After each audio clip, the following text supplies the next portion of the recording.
What type of foods am I negatively reactive to or sensitive to? Hi, I'm Roberto Park with Innovative Sports Training. This is another Health Detective Talk.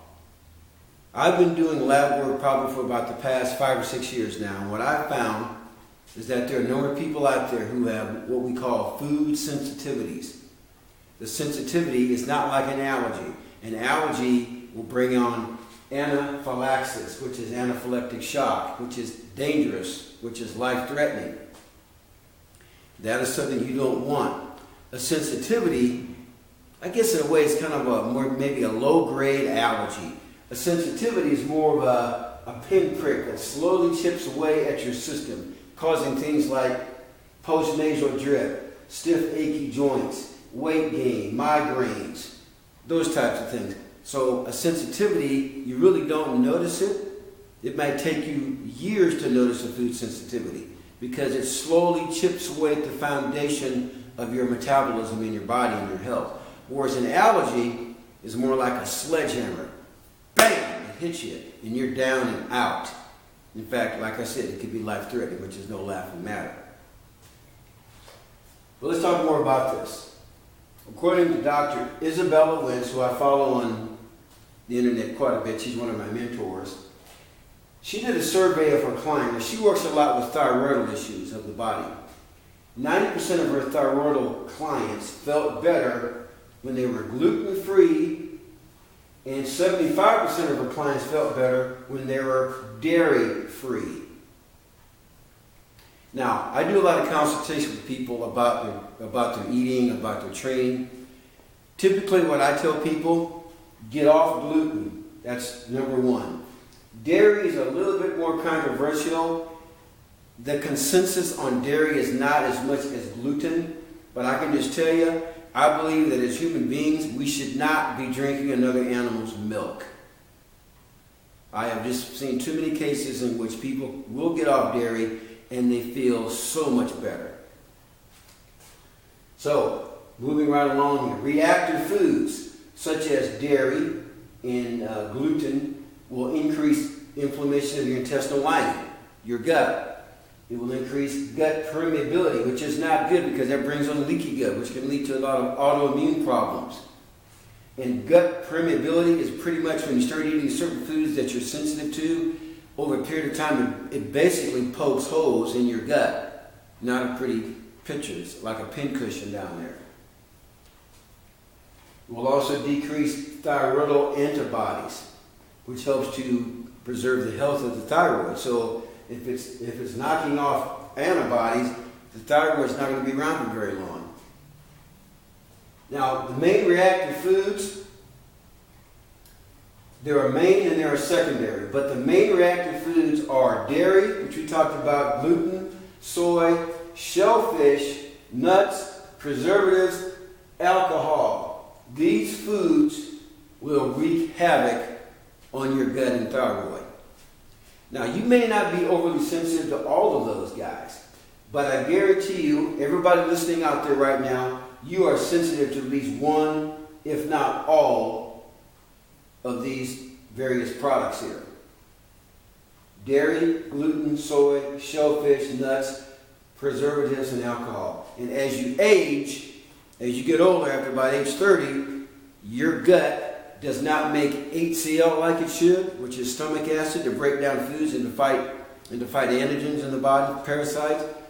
Your gut will start to weaken as you get older. Now, you can slow that process down. I've talked about the aging process before. You're not going to stop it, but you can slow it down immensely by the way you manage your life. But these things will begin to complicate your body, your health even more as you become older in life. Okay, now secondary reactive foods. Things like beef, pork, citrus fruits, and nightshade vegetables like tomatoes and potatoes and those sort of things, and eggplants. Now, these two are linked together. Typically, secondary reactive foods will become a problem if you're overdoing it or doing it at all, period, with main reactive foods, because if you're consuming the main reactive type of foods, your gut will begin to weaken. and your body will not digest foods like it should, process foods like it should, assimilate foods like it should. Thus, that will lead to secondary issues where now you cannot eat beef, pork, citrus, or nightshades. Because up here you're consuming too much of this other junk: dairy, gluten, soy, shellfish, nuts, preservatives, alcohol. Once again, they will wreak havoc on your system, which will lead to secondary issues. Now, there are ways to determine how sensitive you are to certain types of foods. There is a test that I do, a lab that I can order for you. I can even do it if you're out of town. I can have the lab directly sent to your home or your business. And this lab will take an assay of about 150 different types of foods. And it will tell you how sensitive you are to certain foods, A, B, C, D, whatever, and how reactive you are to certain foods. Now, that test will cost you some money. Now, there's another way to do it. It's called the elimination diet, which I don't like that word diet, but that's what it's called. And you can slowly eliminate certain types of foods over a period of time. It might take you several months. It might take you over a year. But you can eliminate certain foods one by one to see how you feel. It takes the gut about 6 months or longer for it to heal. So if your gut is a mess because you're eating a lot of foods that your body's not liking, it might take you 6 months or longer for your gut to heal from that. So what you can do, you can slowly introduce back in certain types of foods, more so the secondary type of foods. Now, I'm not going to go into a lot of detail on that because it's a long, complicated type of presentation. I might just do a single presentation on the elimination diet, or better yet, you can give me a call and we can talk about it and I can get you going with it.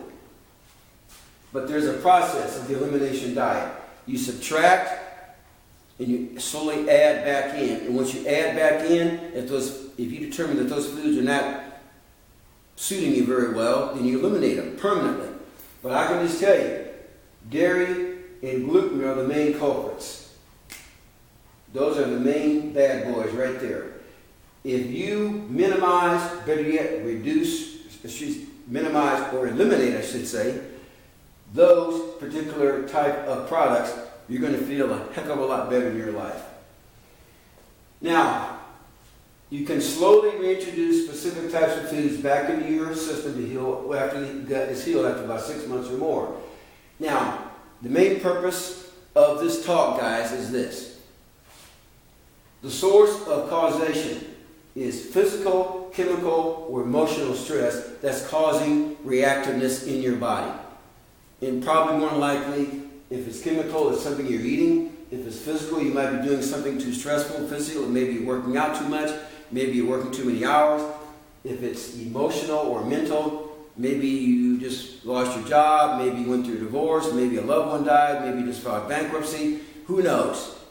But stress is stress, and it will wreak havoc on your system, especially your gut. So that is what I do in my practice here. I target what is the source of your stress. Is it physical, chemical, or emotional, or the combination of those things? And that is what we try to reduce, eliminate. I don't know if you can ever really totally eliminate stress, but let's try to reduce it and manage it well to where it's not affecting the food that you eat. Now, there's certain foods you're just going to have to avoid the rest of your life, possibly. But that doesn't mean that you can't ever have, a candy bar now and then. But for right now, if it's giving you some negative reactions, no, don't do it. If eggs are giving you a negative reaction, don't eat eggs. If milk is giving you a negative reaction, stop drinking milk. Stop eating ice cream. Pretty simple. So, once again, the elimination diet or lab testing is the best way to determine food reactivity and is it causing some negative things going on within your body.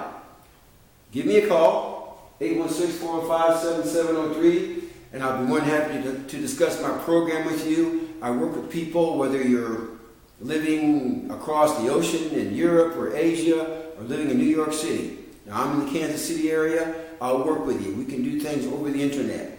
If you're here locally, living in the area, even better. We can sit down and have a discussion. I'll give you one 30-minute free consultation to see if it's a good fit. Guys, this has been Roberto Park with another Health Detective Talk. Take care. God bless you and your families. Bye-bye.